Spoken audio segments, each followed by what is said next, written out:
Hello મિત્રો, good evening, જય શ્રી કૃષ્ણ, જય મહાદેવ. મિત્રો, આજે આપણે ભવનાથ વિસ્તારમાં હવે વરસાદ સારામાં સારો એક વખત થઈ ગયો છે, તો આપણે જે ભવનાથ તળેટી વિસ્તાર છે એની પહેલાંનો ભવનાથનો જે વિસ્તાર છે ત્યાં દામોદર કુંડ અને આપણે મુચકુંદ મહાદેવનું મંદિર ને આ બધું આપણે જોવા માટે, દર્શન કરવા માટે જઈએ છીએ. તો ચાલો મારી સાથે આપણે બધા સાથે જ દર્શન કરીએ અને પ્રકૃતિનો સાચો આનંદ માણીએ. તો મિત્રો, આપ સર્વે છેલ્લે સુધી આ વિડીયો જોતા રહેજો અને પૂરો વિડીયો જોજો. અને વિડીયો જોઈને તમને જો આ વિડીયો પસંદ પડ્યો હોય તો લાઇક, શેર અને સબસ્ક્રાઈબ કરજો અને કાયમ માટે મારો વિડીયો જોતા રહેજો મિત્રો. તો આપણે અત્યારે સિટી એરિયાથી આગળ જે ગિરનાર દરવાજો છે ત્યાં પહોંચવા આવ્યા છીએ. હવે આપણે ગિરનાર દરવાજાનો જે રાઉન્ડ છે, સર્કલ છે, ત્યાંથી આ દરવાજો મેઇન ગેટ આવ્યો ગિરનારમાં પ્રવેશ કરવા માટેનો, ગિરનાર રોડનો. તો હવે આપણે તળેટી બાજુ એટલે કે ગિરનાર ભવનાથ બાજુ પ્રયાણ કરીએ છીએ. તો મિત્રો, અત્યારે આ વરસાદી વાતાવરણ જેવું છે. આજે વરસાદ થોડો ઓછો છે, પણ ગઈકાલે હતો અને હજી પણ ખૂબ વરસાદ થવાનો છે. તો અત્યારે પણ આ જે રોડ છે એમાં ફરતી બાજુ એકદમ લીલું છમ વાતાવરણ થઈ ગયું છે. અને અહીંયા અમારા જૂનાગઢ શહેરના તો બધા જ ભક્તજનો મોટે ભાગે ભવનાથ આવવાનું વધારે વિચારે છે. સોરઠ ધરાનો સંચેરો, ન ચડ્યો ગઢ ગિરનાર, ન નાયો દામો કે રેવતી, એનો એળે ગયો અવતાર. આવો સરસ એક દોહો મૂકી અને આપણા સંસ્કૃતિને ઉજાગર કરવા માટેના આવા એક દોહરાથી આપણે ઘણું બધું આમાં જાણી શકીએ છીએ કે અહીંયા જે દામોદર કુંડ છે એ અને અહીંયા રેવતી કુંડ છે એમાં જૂનાગઢમાં આવ્યા પછી ચોક્કસ સ્નાન કરવું જ જોઈએ. તો આપણું જે જીવન છે એ સફળ થાય છે અને એળે જતું નથી. આવું આ દુઆની બાબતમાં કહેવાનું થાય છે. મિત્રો, હવે આપણે મુચકુંદ મહાદેવના મંદિર બાજુ આવીએ છીએ. તો ત્યાં ભગવાન મુચકુંદ મહાદેવ અને નીલકંઠ મહાદેવ બંનેના દર્શન કરીશું. ગુફાની અંદર નીલકંઠ મહાદેવ પણ બિરાજમાન છે, જે ભગવાન શ્રી કૃષ્ણએ એમ કે સ્થાપિત કરેલા છે કે નીલકંઠ મહાદેવના પણ દર્શન આપણે કરીશું. હવે સૌપ્રથમ આપણે અહીંયા જે અખંડ દત્ત ધૂણો છે ત્યાં દર્શન કરીશું. આ ધૂણાનું નામ અખંડ દત્ત ધૂણો છે. આ ધૂણાની પણ એક વિશેષતા હોય છે કે એને ખૂબ જ પવિત્ર જગ્યા માનવામાં આવે છે અને એનો પગથી સ્પર્શ થાય તો મહાપાપ લાગે છે. એટલે કોઈ દિવસ ધૂણાની આજુબાજુ પગ ન અડી જાય એની આપણે વિશેષ કાળજી રાખવી જોઈએ અને ખૂબ જ માન મર્યાદા આ ધૂણાને આપવી પડે છે. મિત્રો, અહીંયા મુચકુંદ મહાદેવની ગુફામાં એક બહારના ભાગમાં આખા મંદિરનો ઇતિહાસમાં લખેલો છે, જે હિન્દી ભાષામાં પણ છે અને બાજુના બોર્ડમાં હિન્દીમાં એટલા માટે આપવામાં છે કે આપણે મોટે ભાગે આઉટ સ્ટેટના પણ કેટલાય ભક્તજનો દર્શને આવતા હોય છે, ઉપરાંત દેશ વિદેશથી પણ આવતા હોય છે. તો એના માટે ઇંગ્લિશમાં પણ અહીંયા આ ગુફાનો ઇતિહાસ પૂરેપૂરો બતાવેલો છે અને લોકોને ગુફા વિશે કાંઈ પૂછવું ન પડે એવા શુભ આશયથી અહીંયા કાયમી માટે આ બોર્ડ લગાવેલા છે, જેથી બહારના જે યાત્રિકો છે, જે પિલગ્રીમ્સ છે, એ લોકો આ બોર્ડ વાંચીને પણ પૂરો ઇતિહાસ જાણી શકે છે. એમને પણ જૂનાગઢ આવીને એક ઐતિહાસિક નગરીમાં કેવી ગુફા હોય છે અને એનો શું ઇતિહાસ હોય છે એના વિશે પૂરી જાણકારી અત્રેથી મળી જાય છે. હવે આપણે મુચકુંદ મહાદેવના દર્શન માટે મંદિરમાં પ્રવેશ કરીએ તે પહેલાં અહીંયા ભગવાન નારાયણનું નામ ઓમ નમો નારાયણ બંને બાજુ લખેલું છે, આપ વાંચી શકો છો. અને મુચકુંદ મહાદેવની ગુફાનો કે મહાદેવનું મંદિર સૌથી પહેલાં આવશે અને પછી ગુફા આવશે. આ બાજુ નાની મોટી દેરીઓ છે, એમાં સમાધિ સ્થાનો છે, અને બાજુમાં આપણે બટુક ભૈરવ અને કાળ ભૈરવ દાદાના નાની નાની દેરીઓ છે, એમાં પણ આપણે દર્શન કર્યા. હવે આપણે મંદિરમાં પ્રવેશ કરીએ છીએ તો આગળના ભાગે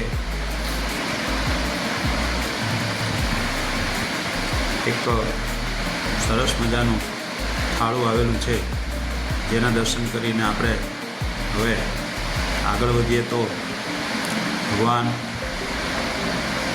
મુચુંદ મહાદેવ ગુફાની બાજુમાં સરસ રીતે બિરાજમાન છે.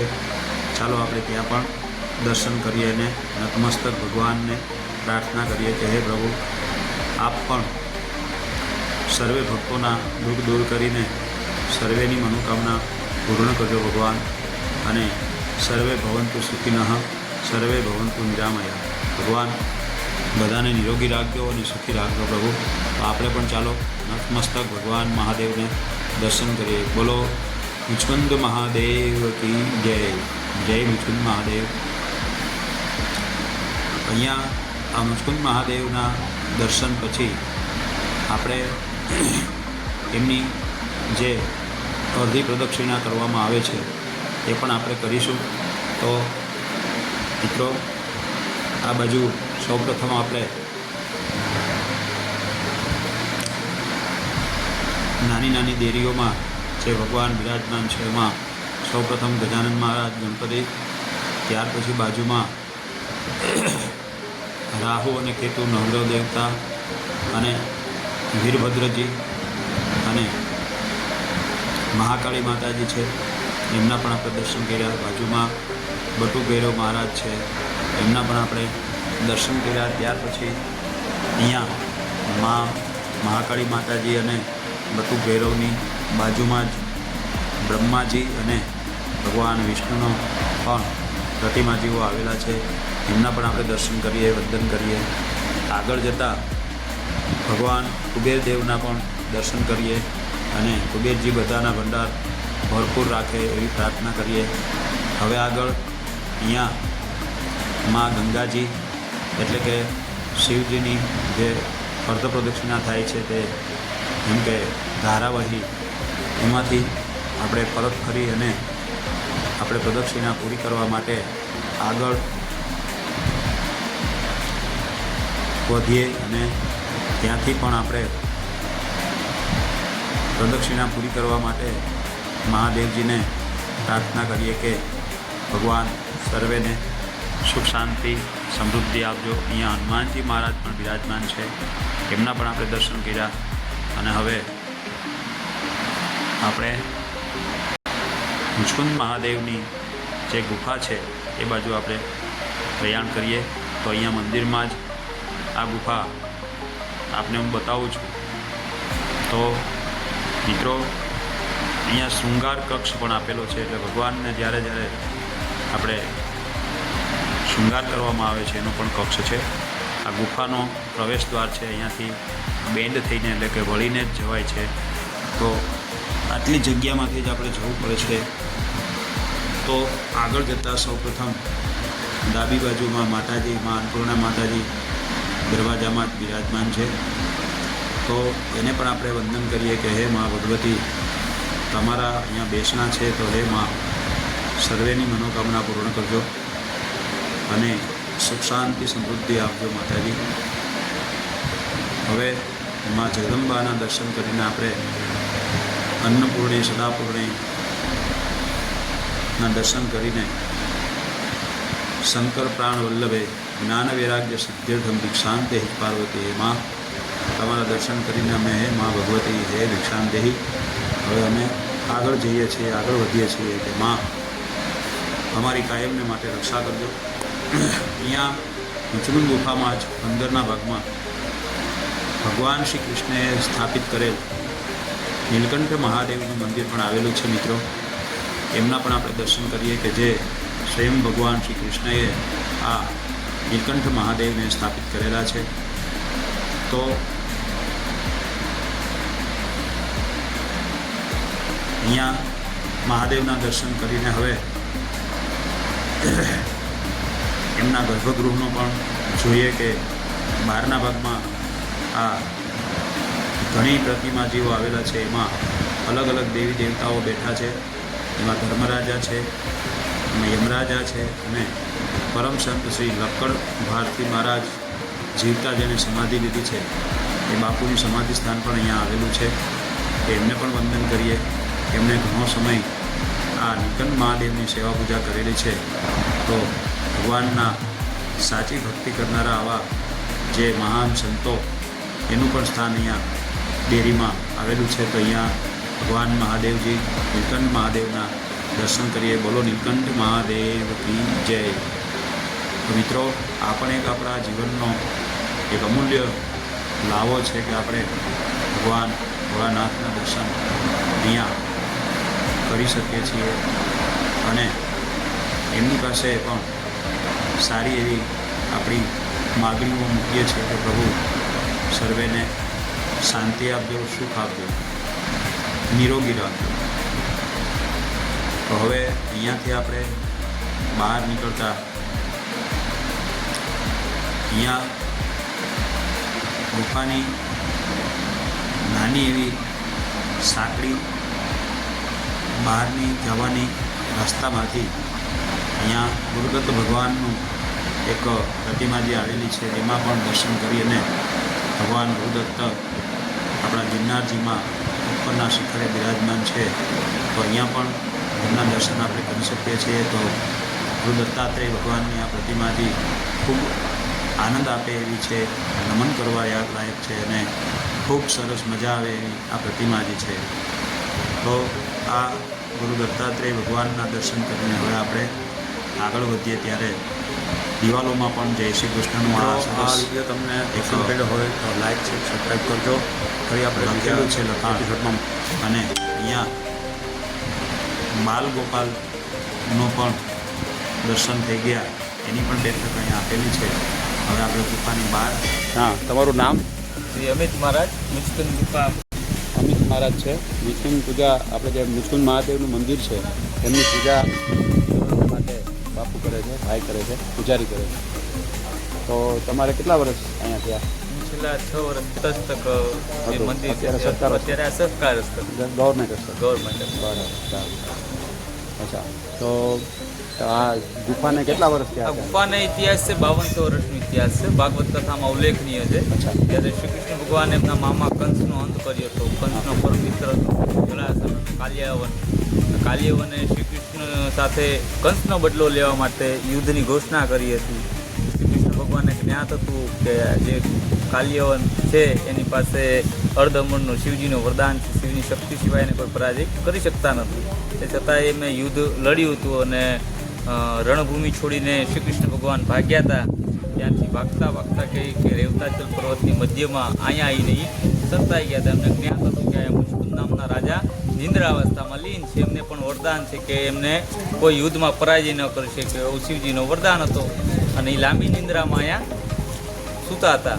જ્યારે દેવતાઓ અને રાક્ષસોનો મોટો સંગ્રામ થયો હતો. એ સંગ્રામમાં બધાય રાક્ષસો એ દેવલોક આખું જીતી લીધું હતું ને બધા દેવતાઓને ત્યાંથી જવું પડ્યું. ત્યારે બધા દેવતા ભેગા થયા હતા અને મેં કીધું કે આ રાક્ષસોનો કંઈક નિકાલ કરવો પડશે. કારણ કે જે દેવલોક છે એ બધું દેવતાઓને હસ્તક પાછું આવજો. એટલે બધા દેવતા જે હતા એ શિવજી પાસે ગયા. શિવજીને જણાવ્યું, શિવજી આ યુદ્ધમાં તમે જ કાંઈક કરી શકો છો. કારણ કે દાનવ જેટલા છે એમને જેટલા મારી છે એટલા એ જીવિત થાય છે. દાનવ છે બધા તમારા દૂત છે, તો તમે જ આ યુદ્ધમાં કંઈ કરી શકો છો. એટલે શિવજીએ કીધું હતું કે હું નહીં પણ મારી શક્તિ એટલે કે મેં એક રાજાને વરદાન દીધો છે કે એને યુદ્ધમાં કોઈ પરાજય ન કરી શકે. એ મુચકુંદ નામના રાજા છે, તમે એની પાસે જાઓ એ તમારી મદદ કરશે. એટલે બધા દેવતા મુચકુંદ રાજા પાસે ગયા. મુચકુંદ રાજાને જણાવ્યું. મુચકુંદ રાજા યુદ્ધ લડવા માટે સક્ષમ થયા અને પૃથ્વી ઉપરથી દેવલોક ઉપર ગયા. દેવલોકમાં જઈને મેં આખું યુદ્ધ જીતી ગયા. યુદ્ધ જીતતા બધા દેવતા મુચકુંદ રાજા ઉપર પ્રસન્ન થયા. એમને કીધું કે તમારે વરદાનમાં જે જોતું હોય એ માંગો. ત્યારે મુચકુંદ રાજાએ કીધું કે મારે વરદાનમાં નથી જોતું, ધન દોલત રાજ્ય બધું મારી પાસે છે. મને માત્ર ને માત્ર મારા પરિવાર પાસે પૃથ્વી લોક ઉપર પાછું જવું છે. ત્યારે દેવતાઓએ એમને એમ જવાબ આપ્યો હતો કે તમે પૃથ્વી ઉપર તો જઈ શકો પણ તમારા વંશવારીસને નથી મળી શકતા, કારણ કે હવે તમારો વંશવારીસ કોઈ બચ્યો નથી. બરાબર. મુચકુંદ રાજાએ એમ કીધું કે મારો વંશવારીસ કોઈ બચ્યો નથી, તો પછી હું જઈને પણ શું કરું? પણ મને હવે ઘણા સમયથી હું યુદ્ધ લડું છું, યુદ્ધ લડીને હું થાકી ગયો છું, મને એકાંત જોઈ છે, લાંબી નિંદ્રા જોઈ છે. મને એવું વરદાન દ્યો કે મને કોઈ ઉઠાડે નહીં. એટલે દેવતાઓના રાજા ઇન્દ્રએ એમને વરદાન દીધું કે તમે સૂઈ જાઓ, જે કોઈ પણ તમને ઉઠાડશે તમારી પહેલી નજર જેની પર પડશે એ બળીને ભસ્મ થઈ જશે. એ સમયે નારાયણે પણ એમને વરદાન દીધું કે તમારી નિંદ્રા અવસ્થા પૂર્ણ થશે ત્યારે હું તમને નવા સ્વરૂપમાં દર્શન દઈશ. અને મુચકુંદ રાજા આ સ્થાને નિંદ્રા અવસ્થામાં લીન હતા. શ્રી કૃષ્ણ ભગવાને ચતુરાઈથી કાલ્યવનને ભગાવતા અહીંયા સુધી લાયા. જે મુચકુંદ રાજા સૂતા હતા એમની ઉપર નજર પડી. ભગવાન એમનો જે પીતાંબર હતો એ ઓડાડી દીધો ને સંતાઈ ગયા. પાછળથી કાલ્યવન આવ્યો. કાલ્યવને જોયું આ તો શ્રી કૃષ્ણનું વસ્ત્ર છે. જોરથી લાત મારીને વસ્ત્ર ખેંચ્યો. લાત મારતા જ મુચકુંદ રાજાની નિંદ્રાવસ્થા ભંગ થઈને એમની પેલી દ્રષ્ટિએ જ કાલ્યવન પડીને ભસ્મ થઈ ગયો. જ્યારે નારાયણે વરદાન દીધો હતો કે તમારી નિંદ્રાવસ્થા પૂર્ણ થશે ત્યારે હું તમને નવા સ્વરૂપમાં દર્શન દઈશ. એટલે જ્યારે મુચકુંદ રાજાની નિંદ્રાવસ્થા પૂર્ણ થઈ તો એમને ચતુર્ભુજ અવતાર અને શ્રી કૃષ્ણના અવતારમાં નવા અવતારમાં દર્શન દીધા ને કીધું કે હવે તમારે જે વરદાનમાં જોતું હોય એ માંગો. એટલે મુચકુંદ રાજાએ એમ કીધું કે હવે મને વરદાનમાં કાંઈ નથી જોતું, હું ઘણા સમયથી આ નિંદ્રા અવસ્થામાં લીન હતો, હવે માત્ર ને માત્ર શ્રી કૃષ્ણ મને આપની ચરણોમાં જગ્યા જોઈ છે. શ્રી કૃષ્ણ ભગવાનને જ્ઞાત હતું કે આમની પાસે શિવજીનો વરદાન છે, એટલે શિવના વરદાનને તો મિત્રો આ રીતે આપણે ચરણ ન લાવી શકે. તમારો બીજો અવતાર થશે મુચકુંદ મહાદેવનો અને જે ચેનલ હવે તમને મારો નરસિંહ મહેતાનો વિડીયો થશે એ મારી ચરણોમાં સબસ્ક્રાઇબ કરજો. ગાશે. એટલે બીજા મુચકુંદ જે વિડીયો રાજા હતા એ મુચકુંદ મહાદેવમાં સ્થાપિત થયા. એમનો બીજો અવતાર થયો નરસિંહ મહેતાનો અને એ શ્રી કૃષ્ણની ચરણોમાં ભજન ગાત. આ તો બહુ સરસ. મહાદેવ. બહુ સરસ. મહાદેવ.